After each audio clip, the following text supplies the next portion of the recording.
Checking అయ్యి మనకి immigration అంతా అయిపోయిన తర్వాత గేట్‌లోకొచ్చేసి ఫ్లైట్‌లోకైతే వచ్చిన. ఫ్లైట్ అయితే చాలా పెద్దది పెట్టిండు.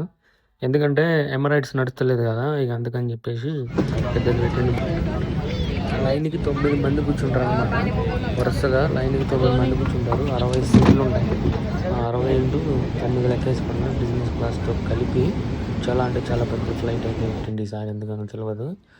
ఎమిరేట్స్ నడుస్తలేదు గదా! ఇట్లా గల్ఫ్‌లో ఇట్లా యుద్ధాలు జరుగుతున్నాయి గదా! అందుకని చెప్పేసి మొత్తానికైతే పెద్ద ఫ్లైట్ అయితే ఏసిండనమాట. మొత్తం ఎట్లా ఉందంటే ఇది పెద్ద పడవలాగా ఉంది అలా. చాలా అంటే చాలా పెద్దగా ఉంది. నా సీట్ నెంబర్ ఎత్తుకొని నేనైతే వచ్చేసి కూర్చున్నా. ఇంకా చాలామంది రావాల్సి ఉందనమాట. ఒకసారి వాళ్ళొచ్చినంక గూడా నేను మళ్ళా నేను మొత్తం క్యాప్చర్ జేసి పెడతాను చూడండి. మొత్తం ఫుల్ అయిపోయింది. ఫుల్ అయిపోయిందనమాట మొత్తం. ఎట్లా అంటే ఆల్మోస్ట్ ఇక అందరూ ఇటే నడుస్తున్నారు కాబట్టి ఇక ఇక్కడ నుండి ఇథియోపియా నుండి కన్వర్ట్ అయ్యి ఇక అట్లా బయటకైతే పోతున్నారనమాట.